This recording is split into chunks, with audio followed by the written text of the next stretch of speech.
चमत्कारों की परंपरा। अब नीलकंठ को गांव के लोग भी सरजूदास कहने लगे। कुछ ही दिनों में सरजूदास गांव के लोगों के लाडले हो गए। रामानंद स्वामी की आज्ञा से नीलकंठ लौजपुर में मुक्तानंद स्वामी के साथ आश्रम में निवास कर रहे थे। आश्रम की हर तरह की सेवा वे करने लगे। गोबर उठाना, झाड़ू लगाना, बर्तन मांजना, कुएं से पानी खींचकर साधुओं को स्नान कराना।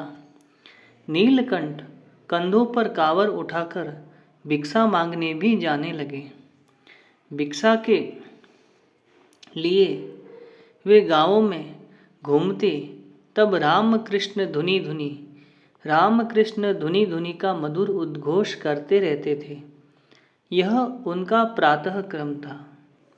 तो इस चित्र में हम देख सकते हैं कि नीलकंठ भिक्षा लेने भी जा रहे हैं और साथ ही दूसरे चित्र में पास में दिखाया गया है कि नीलकंठ आश्रम में सेवा कर रहे हैं। यहाँ पर वे बर्तन मांजते हुए दिखाए गए हैं। दोपहर बाद नीलकंठ ईंधन के लिए गोबर उठाने जाते।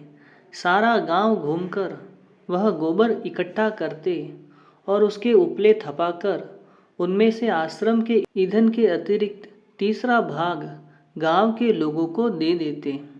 ऐसी परोपकारी भावना के साथ नीलकंठ जब गोबर इकट्ठा करने जाते, उसी समय गांव की कुछ कन्याएं और स्त्रियां भी सिर पर टोकरी लेकर गोबर इकट्ठा करने आती थी।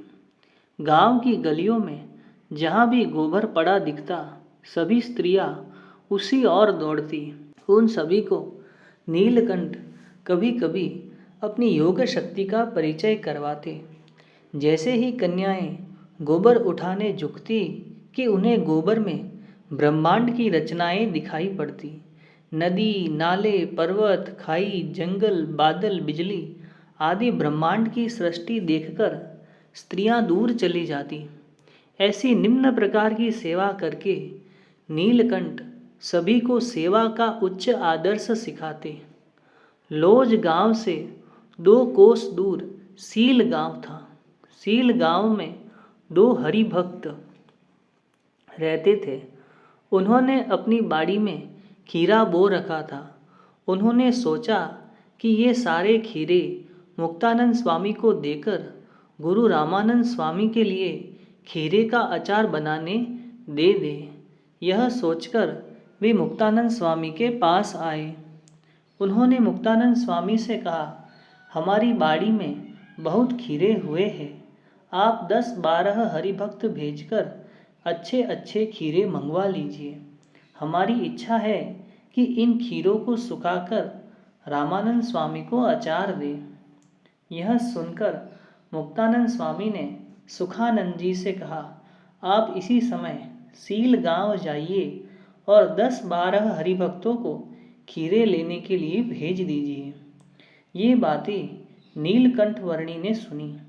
उन्होंने कहा, स्वामी, हरिभक्तों को बुलाने की आवश्यकता नहीं है। आज मैं देवा भक्त को लेकर खीरे ले आऊँगा। मुक्तानंद स्वामी ने कहा, सरजूदास जी, तुम्हारा शरीर दुर्बल है।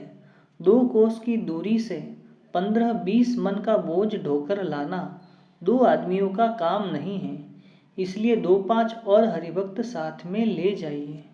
परंतु नीलकंठ कहने लगे, यह सेवा तो मैं खुद करूँगा, मुझे कोई परिश्रम नहीं होगा। इतना कहकर नीलकंठ देवा भक्त को साथ लेकर सीलगांव आ पहुँचे। कुल मिलाकर 18 मन खीरे की 2 गठरी बनाने का आदेश दिया। एक हरिभक्त ने कहा, वर्णिराज, मैं अभी बैलगाड़ी लेकर आता हूँ। नीलकंठ ने कहा, बैलगाड़ी की कोई आवश्यकता नहीं है, एक बड़ी सी चद्दर ले आओ। जब चद्दर लेकर वह आ गया, तब 16 मन खीरे भरकर भक्तों ने एक भारी गठरी बनाई। दूसरी चद्दर में 2 मन खीरे बांध लिए। अब नीलकंठ ने कहा, सभी मिलकर यह बड़ी गठरी मेरे सिर पर रख दो। तब 12 भक्तों ने मिलकर बड़ी मुश्किल से 16 मन की गठरी नीलकंठ के सिर पर रखी। सभी को अत्यंत आश्चर्य हुआ कि वह गठरी उनके सिर से एक बित्ता ऊपर झूल रही थी, जबकि छोटी सी गठरी देवा भक्त ने अपने सिर पर रख ली। फिर दोनों वहाँ से चल दिए। तो यहाँ पर एक चित्र दिया गया है, इसमें भी हम देख सकते हैं कि जो बड़ी गठरी है वह नीलकंठ के सिर से ऊपर है और छोटी गठरी देवा भक्त ने अपने सिर पर रखी है। नीलकंठ तो तेज रफ्तार से चले जा रहे थे। देवा भक्त से तो एक कोस का रास्ता भी बड़ी मुश्किल से तय हुआ। थकान और पसीने से वे परेशान होने लगे। उन्होंने नीलकंठ को पुकारा, ओ सरजू दास, मुझसे तो यह गठरी अब नहीं उठाई जाती। नीलकंठ ने कहा, कोई बात नहीं, उसे भी उस बड़ी शिला पर चढ़कर मेरे सिर पर रख दो। देवा भक्त ने नीलकंठ की आज्ञा से अपनी गठरी भी नीलकंठ के सिर पर रख दी। बड़ी गठरी के ऊपर छोटी सी गठरी हवा में झूल रही थी। यह देखकर सभी लोग आश्चर्यचकित हो रहे थे। लोज गांव में आश्रम आते ही नीलकंठ ने दोनों गठरियां सिर से उतारी और अंदर जाकर कहा, खीरे आ गए हैं। साधुओं से कहे कि एक एक टोकरे भरकर अंदर ले आए। जब स्वामी मुक्तानंद जी 15 साधुओं को लेकर बाहर आए और दोनों गठरियां देखी तो दंग रह गए। देवा भक्त ने सब कुछ विस्तार पूर्वक सुनाया। मुक्तानंद स्वामी तथा सभी संत नीलकंठ को सिद्ध योगी के रूप में जानकर बड़े आदर भाव से चरण स्पर्श करने लगे। सभी साधुओं ने खीरे कोठार में भर दिए। श्री स्वामीनारायण भगवान की जय।